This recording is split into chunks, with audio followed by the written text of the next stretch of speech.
Hey folks, Dr. Mike here for Renaissance Periodization. The question today is about recovery. How is it different between natty folks and enhanced folks? If you don't know what that means, Google. Google's always got you.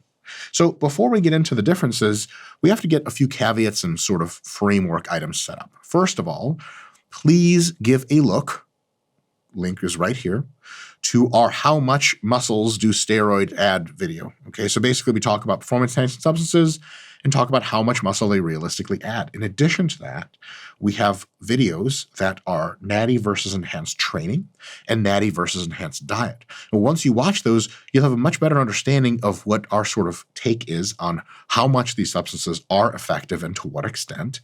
And it'll basically set you up with just a more holistic understanding of how natty versus enhanced works. And per that above, and these are things I say in those other videos, all enhanced people, in my estimate, including in this video, are very advanced natties that have gotten almost all of their natural gains and transitioned to enhanced after that. So probably after about 10 years of training.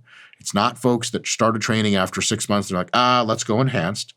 In addition to that, I will not once address in this video, not a single time, the what you can get away with idea of recovery. I remember it was told to me once, I saw two very muscular, very lean gentlemen at the Arnold that were from Europe and they were walking around the expo. I was like, holy crap, those guys are jacked. And someone told me, those guys all take tons of tren and that's how come they can eat total junk all the time and stay lean. And to me, it's like, if you're going to literally poison your body with insanely bad for you drugs, don't use them as crutches, use them as optimalities, right? Like if you're going to blow up something in your backyard, it might as well be attached to a rocket to launch something up into space or some shit like that. You don't just blow up your, old stove and get shrapnel in your eyes for no reason. So a lot of people will say, well, listen, if I take drugs, I don't have to get as much sleep. I don't have to eat as much because the drugs have me covered. Well, yeah, if you want to take drugs but get natty results, you can take natty recovery mostly away and still get those natty results. Here we're talking about using drugs to get superhuman results, which means all of your recovery is already set in stone and as good as possible. And then we try to figure out what layer of intricacy drugs add to that. All right, so per that, we have 5 points of recovery differences between natty and enhanced. I'm sure this is not a completely inclusive list. There's a good enough list to get you guys thinking on the big picture. So first, one dependable thing you get, especially from anabolic use, is an increased recovery speed from delayed onset muscle soreness. So you still get sore if you train very hard on anabolics. And if you don't get sore if you train hard on anabolics, you're probably not training hard enough.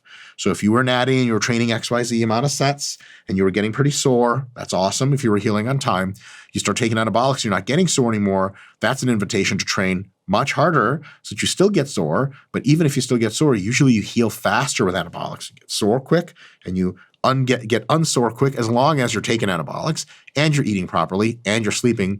It contracts the amount of time you're sore for, which is very good because you can hit it hard sooner and thus get more growth per any given unit time. So yes, drugs help with that recovery very much.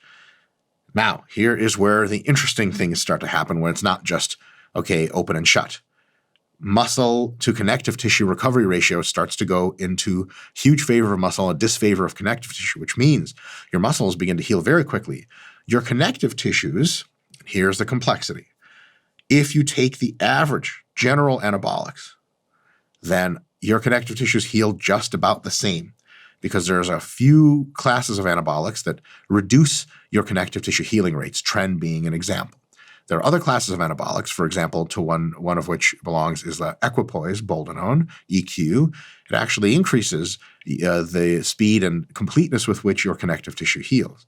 But on average, those two tend to cancel each other out. So you take the average anabolic, you should not expect a whole lot of help with tendon recovery. You say, okay, that's not bad. It's not hurting me. Well, hold on a second. Your muscles are recovering so fast, they're getting big so fast that they can outpace your connective tissue and thus pose injury problems. So if you're enhanced, you have to give some thought to, one, taking more of the kinds of anabolics, and there are a few different kinds, that tend to increase the speed and completeness of connective tissue healing. Or if you take the other ones that sort of take away from it a little or just aren't fast enough, you have to make sure to train either a little bit lighter all the time or take distinct periods of much lighter training, alternated with periods of heavier training so that the heavy training doesn't add up, and then you snap your shit up. So that's definitely a concern. But I would say on the net balance, into a neutral direction / a direction of which you have to be more attentive to recovery.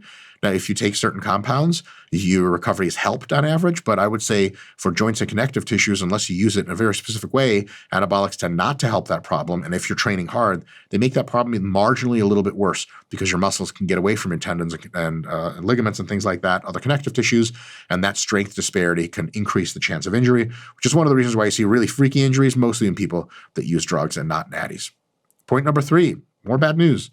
Sleep can be harder to get. Stimulants. Remember, we're talking about all enhancements. Stimulants, Clen, for example.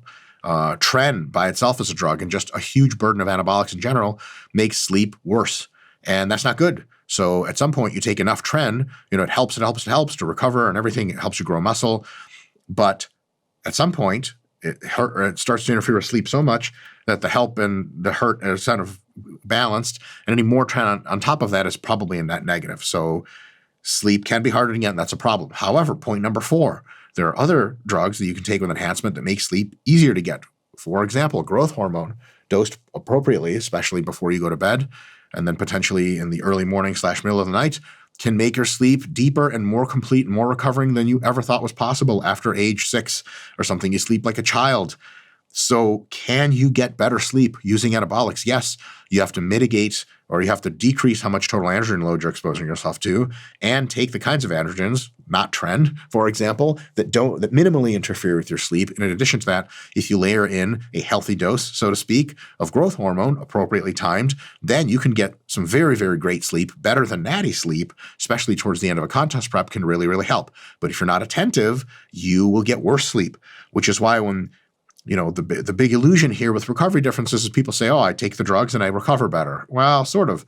If you don't mind which drugs you take and how much in a relationship to other drugs, you can have worse recovery outcomes rather than better ones. Second to last, you still need as much sleep as a natty to make gains. Okay, absolutely do. So this idea that you can be on anabolics and not sleep and still grow muscle is true. But then you're not getting the optimum result. If you get as much sleep as you would as a natty, even more with the aid of something like growth hormone, then you grow that much more. Sleep is ultra anabolic, and the most high quality sleep you can get, the better. So if you're taking enhancements, it's probably good to take them in such a way that most of the year, at least, they enhance your sleep and not take away from it. If you're saying, yeah, I love Tren, it gets me jacked, but it hurts my sleep, that's not a sustainable equation. Right?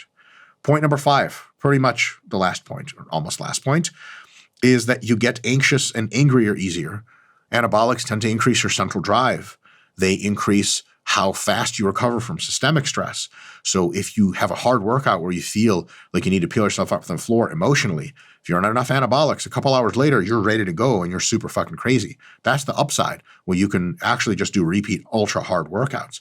However, the downside is that generally you get anxious and angrier easier in anabolics.